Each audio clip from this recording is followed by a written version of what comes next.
Good morning and welcome. I'm calling to order the People's Press Conference. My name is Adam Wally. I'm 12 years old and a Youth member of Parent Voices. I want to welcome everyone here today to talk about ways we can transform childcare.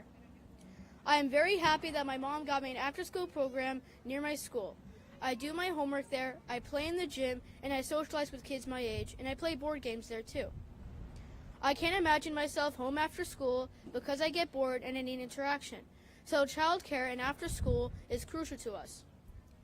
That's why I'm standing here on Parent Voices Stand for Children Day with all these adults behind me who are the authors and co-sponsors of AB 596 and SB 380.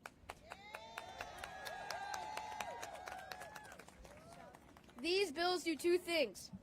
Number one, it makes childcare more affordable for families like mine. And number two, it pays the childcare providers and after-school teachers we love what they deserve. I want to thank the co-sponsors of both bills, Parent Voices, the Child Care Resource Center, Every Child California, the California Child Care Resource, and Referral Network and Children Now. These groups really care about us kids, our families, and our early educators. First up, I'd like to introduce Senator Monique Limón, a mom of a toddler representing Santa Barbara and an author of SB 380, and she'll explain how this bill will transform the way we pay child care providers. Thank you, Adam and Nofa. Buenos dias. Good morning, everybody. Are you ready to fight for child care? Thank you all for being here today and standing for Children Lobby Day. I'm Senator Monique Limón, the author of Senate Bill 380, a bill that will improve our state's ratepayer system and create fairer system for our family fees. It's no secret that child care system needs an overhaul in our state, but we need to remind everybody here and everybody listening that the child care crisis is not just a woman's issue. It's an economic issue which requires an economic solution in this state. For far too long, child care workers have been relegated to the margins within our policy discussions, resulting in low recruitment, dark classrooms, and parents in need. In 2020, 600,000 children who qualified for subsidized care did not receive it due to lack of access. That's 600,000 kids a year. In order to serve the hundreds of thousands of children without care, we must increase provider pay and increase the resources to the families that need it the most. In 2021, the legislature approved funding in the state budget to increase the number of available child care slots. But due to the lack of care providers, many of those classrooms remain dark, resulting in the need for an invigorated care workforce. We need a workforce. 35% of child care centers that were shuttered during COVID-19 pandemic remain closed for various reasons, and that's a huge impact. Due to the lack of reliable care, parents have had to leave the workforce, some temporarily and others permanently, just to fill their child care needs. The nation's infant-toddler child care crisis now costs our country $122 billion in lost earnings, productivity, and revenue a year. That means that people can't go to work, and that is what it's costing our country. Our economy will continue to suffer so long as parents are dropping out of the workforce to care for their children. As the legislature awaits the final outlook in the May revise, this coalition remains hopeful that California has the opportunity to lead the nation once again and finally pay providers what it takes to cover the true cost while making childcare more accessible to families. I am so grateful to Pro Tem Atkins, our Senate Democrats, because we've included critical funding in the Protect Our Progress budget plan for rate reform and family fee reform.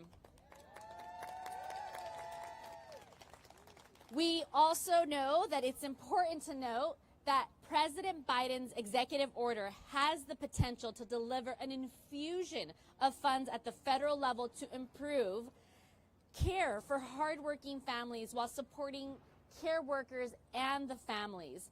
This funding is a chance for California to overhaul our care system and finally make good on our promise to create a system for all California families.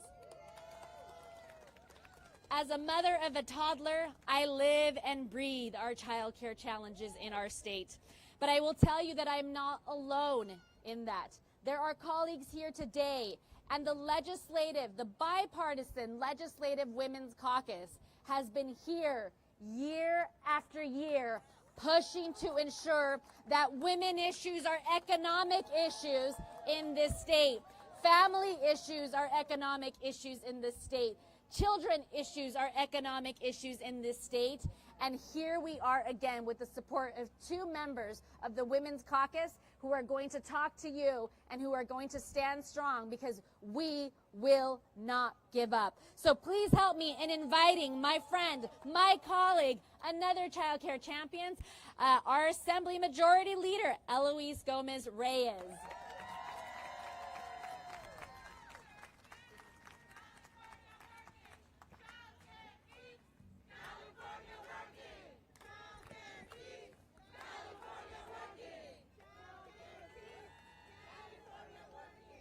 You are 100% correct. Child care keeps California working. Well, I'm Eloise Gómez Reyes. I'm the Assembly member representing the 50th Assembly District in the Inland Empire in Southern California. I'm also the Majority Leader for the California State Assembly. Soy Eloise Reyes, soy la asambleísta del Distrito 50 en el sur de California, Inland Empire, y también soy la líder de la mayoría del estado de California en la Asamblea.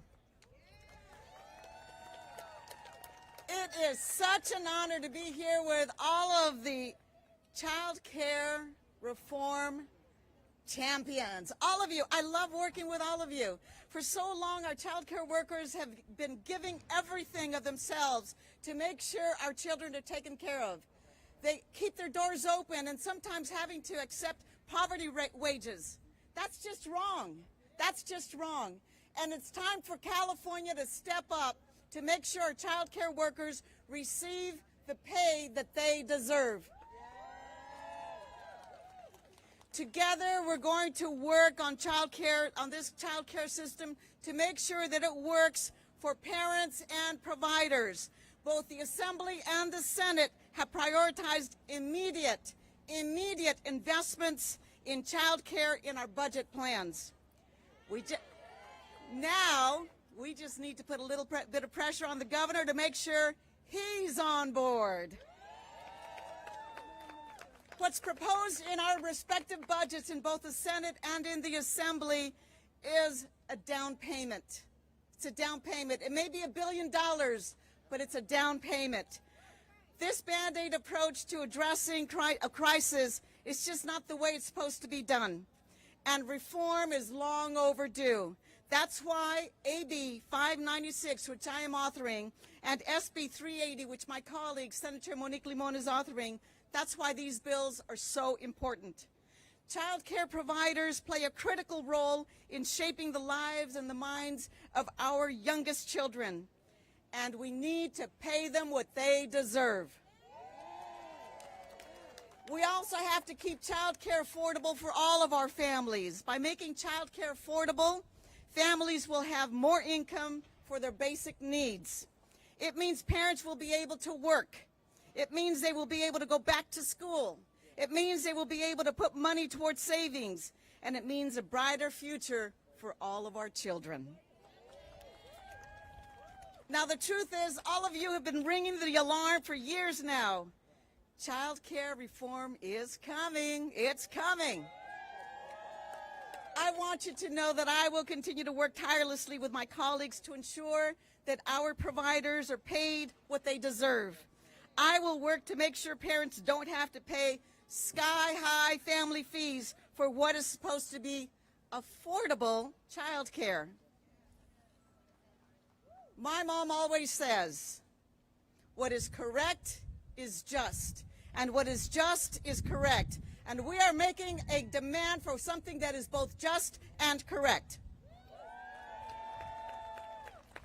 Mi mamá siempre nos dice, lo que es justo es correcto, y lo que es correcto es justo, y lo que pedimos ahora es tanto justo como correcto.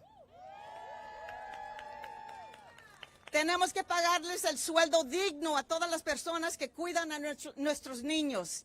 También tenemos que mantener las tarifas bajas para familias que reciben cuidado infantil. Vamos a hacer todo lo posible para que lleguemos a un acuerdo con el gobernador este año. Ya es tiempo, ya basta. Tenemos que proteger el cuidado infantil porque el cuidado no puede esperar. We are going to do everything possible to reach an agreement with the governor to make immediate investments in child care and to work towards reform because care can't wait. Now, I've heard many of you chanting, care can't wait. I want to add just a little bit. When I say care can't wait, I want you to say, we're so close. All right? Because the truth is, we are so close. Care can't wait. We're so close. Care can't wait. We're so close. Care can't wait. We're so close. Ladies and gentlemen, that is the absolute truth. Care cannot wait because it cannot be on your shoulders. It's got to be on California's shoulders. We've got to step it up. The Assembly has put you in the budget. The Senate has put you in the budget. We just need the governor to say it's in his budget too. Thank you so much.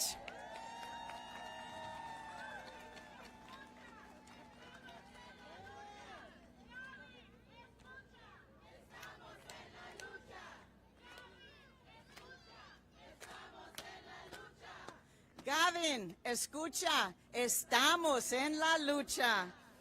Ahora, now it is my absolute pleasure. You heard from Senator Monique Limón tell you that the Women's Caucus has had this as a priority year after year after year. I want to introduce you to the champion who represents us in the Women's Caucus as our vice chair. She has been an absolute champion for child care reform year after year after year, and now she is our leader. Ladies and gentlemen, Cecilia Aguiar Curry, Assembly Member.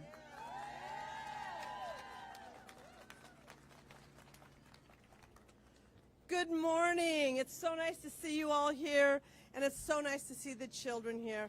Thank you for all attending today. So as the Vice Chair of the Women's Caucus, I'm here to stand with my colleagues, Majority Leader Reyes and my Senator Limón, and families throughout California. We must pass AB 596 and SB 380, both the Legislative Women's Caucus priority bills. We have made this a goal for 6 years since I've been in the Assembly, that we want to make sure that our children are taken care of. Child care is the bedrock for our entire society. No working family can survive without it. These authors and I, the Women's Caucus, share a deep, deep frustration with our societies and our states undervaluing our child care providers. Every kind of center or family caregiver and everyone who works with and for them to teach and nurture our children. These educators raise our children and grandchildren during the most important, formative moments of their lives. In a very real sense, they determine the future of the children they care for. Our kids. Our kids. So, hey, let's go crazy. Let's actually value the work they do by paying them what the actual costs are. to pay for our next generation.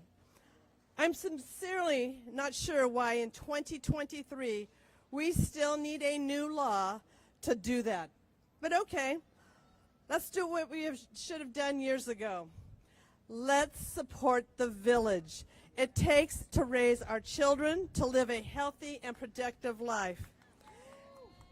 And I applaud my colleagues, Eloise and Monique, for their commitment to helping our children, our kids, their parents, and child caregivers by authoring these two important bills that will truly value our child care workers and providers by being honest about how we calculate their compensation. Let's be honest how that should be calculated.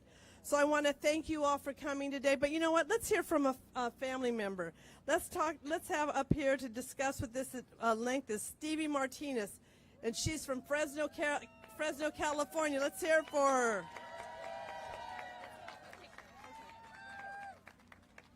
Who's got the camera? Come stand here with us real quick. Real quick. She's going to say care. Okay, right there. Okay. Go ahead. Okay. Care can't wait. That's it. Care can't wait. We're so close. Care can't wait. We're so close. Care can't wait. We're so close. Good morning, everyone. Good morning, good morning, good morning. Thank you all for being here today. My name is Stevie Rose. I am from Fresno, California, and I have 3 kids. Benny, who would have been turning 16 this year, Josiah, age 12, and Natalie, age 7. I am here today to discuss how family fees will have a significant impact on my ability to provide for my children. I was a teen mother. I had my first child at 14, my second at 16, and my third at 23. I was a high school dropout who had no other choice but to start working in the fast food industry. Retrospectively, I wasn't supposed to make it according to statistics. I was a kid struggling to take care of kids that belonged to me. Having access to childcare has helped me to advance my skills, therefore growing in my ability to provide. I now have a high school diploma and 7 years of experience in human resources. Without the funding for childcare, the narrative wouldn't be the same. In one way or another, the impact of inflation has struck almost every household in the United States. Rent is as high as it has ever been since 1981. As a single mother sharing a room with 1 child, more than 50% of my net income is set aside each check to cover this expense. When the family fees come back on October 1st, I will have to pay a family fee of over $500 a month. This would be an extreme setback for us. It is a takeaway for my family, and what it takes away more specifically is tutoring for my son, which has helped him to feel more confident in his abilities to study, ask questions, and succeed. Gymnastics and football, which teach both children the confidence and social skills that they can carry with them for a lifetime. Family outings after church or on a Friday night, and most importantly, college savings for myself so that class by class I can reach my goal of being a first-generation college graduate. What it does add, however, is more stress and worry. I worry about the fact that, will I be short on rent? Will I have enough to cover the cost of gas and groceries until my next check? How am I going to make ends meet when the expenses are just the basics of simply living? Today, on behalf of parents, with an emphasis on single mothers, I ask the governor and legislator to implement a restructure of family fees that will ultimately create more opportunities for all people in our state, especially people of color who are more impacted by the family fees. Thanks to the leadership of champions like Senator Limón and Assemblymember Gómez Reyes, the Senate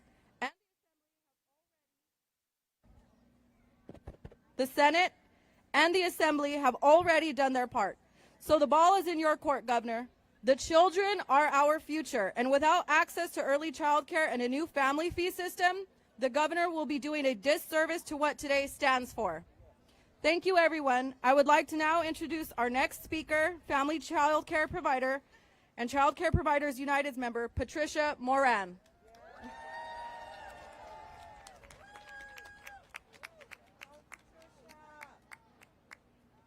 Yes! Sí se puede! We can do it! Yeah! Good morning. My name is Patricia Moran. I'm a child care provider in San Jose, where I have provided early childhood education for 23 years. I have been a CCPU member for more than 5 years, and I'm once again proud to have been elected to represent our Childcare Providers United members on our statewide negotiations team. Right now, providers throughout California are in critical, vulnerable moment. Our child care industry is in serious crisis. My union siblings and I are working hard to negotiate a second contract with the state, but the staff representing Governor Newsom haven't so far demonstrated zero urgency in stabilizing child care. We are glad to see proposals from both the state Senate and this week from the state assembly prioritizing investing in child care provider pay. This is the leadership we need to see from all elect leaders in Sacramento. And it's only a start to what it will take to stabilize child care for providers and families. Child care is a historically underpaid and undervalued profession. Women, especially Black and brown woman providers, have been shouldering the burden of a child care system that is on the brink of collapse for far too long. The cost to us has been more than the bills that pile up when you are making $13.22 an hour, less than the minimum wage and far less than a living wage. It means working overtime because there aren't enough educators who can afford to stay in the profession they love while missing out on time with their own families. And on top of that, lacking the resources they need to provide the high quality education all of our children deserve.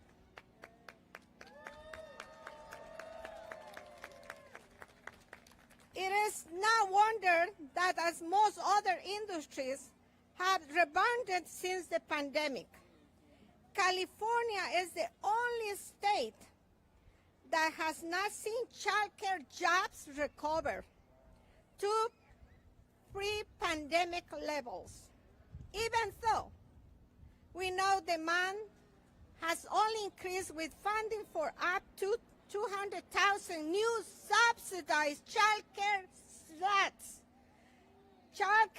for our children. That is why providers and parents are calling on our state to act now. To act now. We will not accept austerity. We will not accept cuts. We know corporations have money and everyone needs to pay their fair share because our human infrastructure, of which childcare is a critical part of, has been neglected for far too long. Let me tell you what this underinvestment in childcare provider pay and benefits look like. In 2 weeks, I'm in a schedule to under surgery, and my doctor has urged to me to take 1 week of post-surgery to recover properly. It pains me to know that I will not be able to afford to take more than the time I will need for the procedure. And that the very next day, I will have to open my doors to keep working. I have no sick leaves, and I earn too little to able to close my doors and lose out on pay for those days. That is cruel. While I like thousands of providers throughout California care for families and children through a pandemic on our state, time of need, it is heartbreaking to know there is no one take care of us, even during our most vulnerable moments. Our state must begin taking our needs seriously and working towards providing fair pay, health care, and retirement for all providers to begin to forge a path toward stabilizing child care.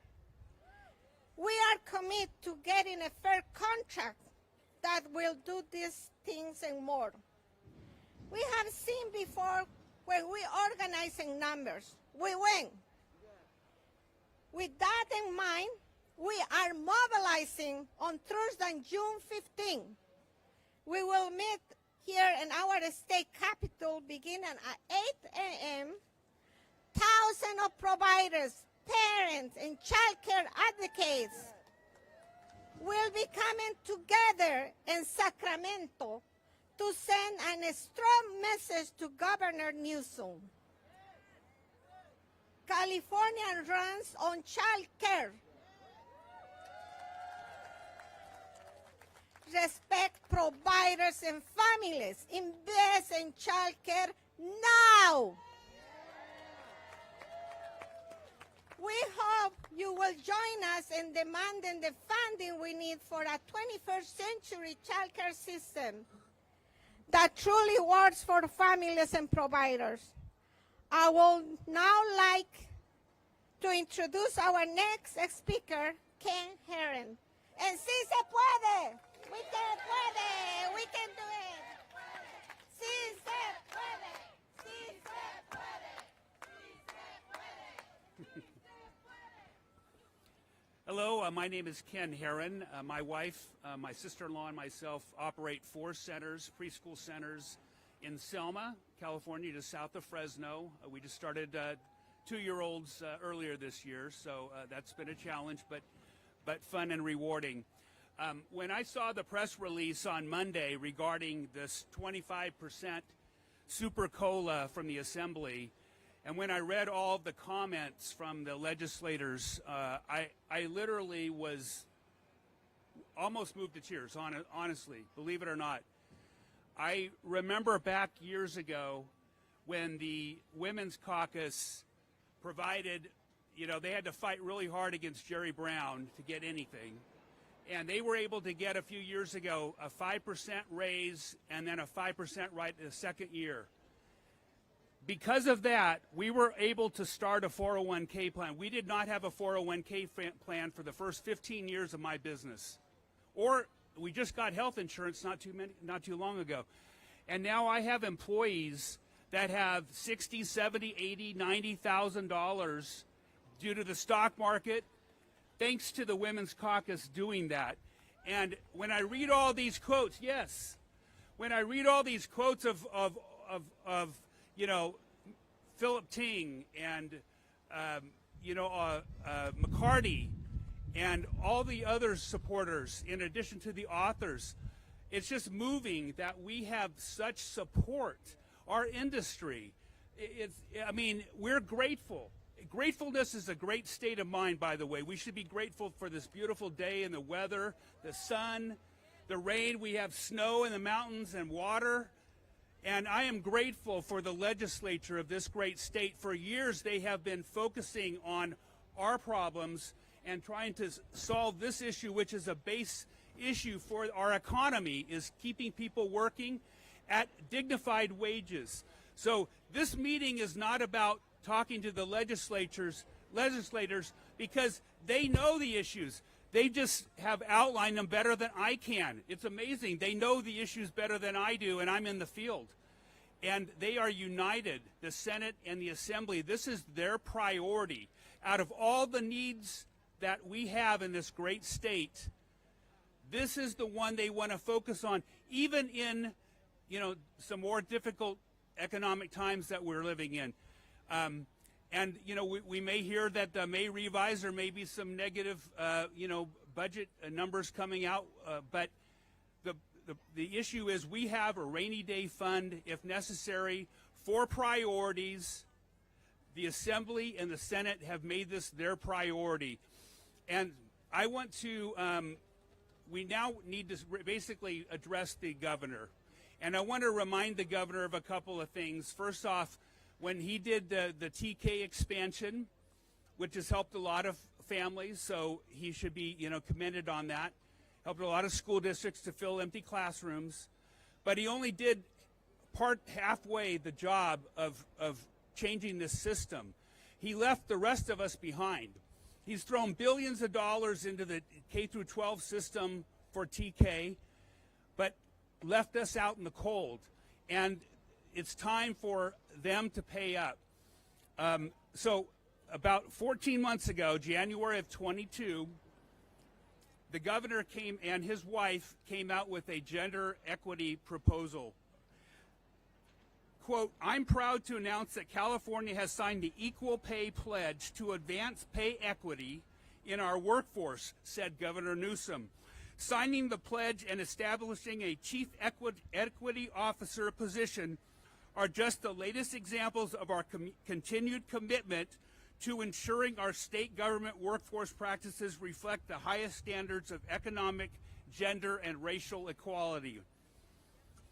His wife, first partner Jennifer Siebel Newsom, said, "We cannot reach full gender equity or close persistent gender and racial wealth gaps without reaching pay equity."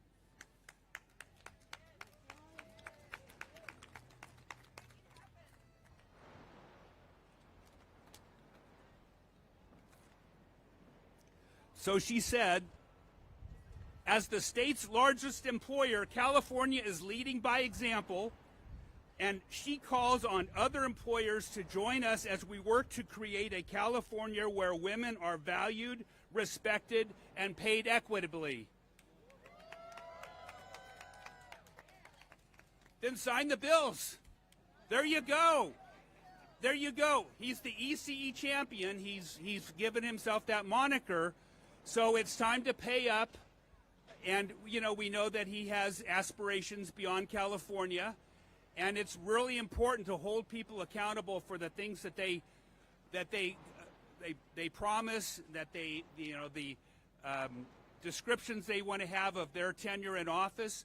Well, when he does run for president, I want to see what he does here before I decide whether I'm going to support him. Because is he a man of his word? Is he truly an ECE champion or just something else?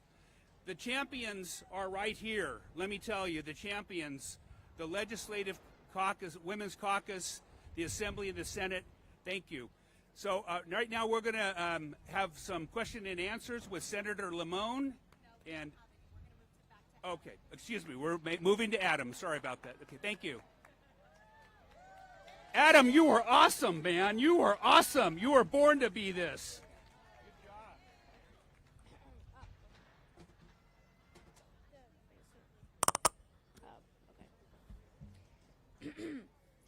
Now I'll pass it on to my 11-year-old sister, Nofa, a future California governor who will also write books.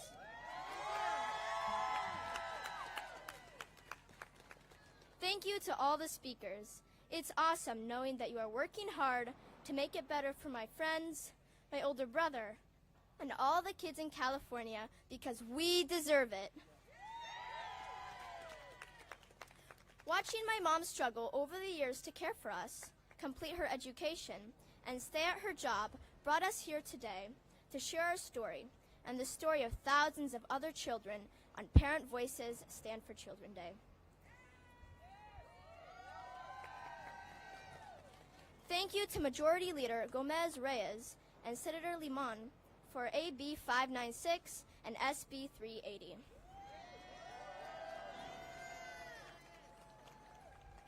If I was the governor, I would sign these bills and invest in our kids now.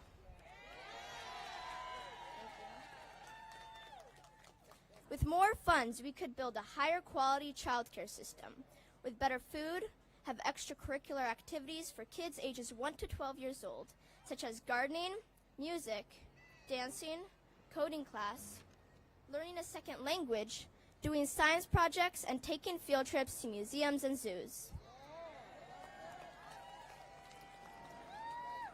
Funding could train staff members to gain more knowledge around special education, CPR certification, and free mental health evaluations.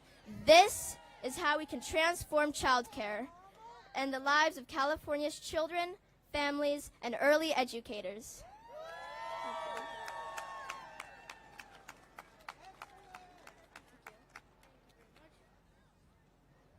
Since there are no other questions, I would like to call to close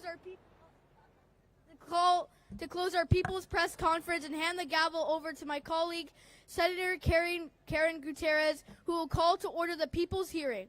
I invite all of you to join to see how the youth of California would lead our state budget decisions. Thank you all and have a wonderful rest of your day.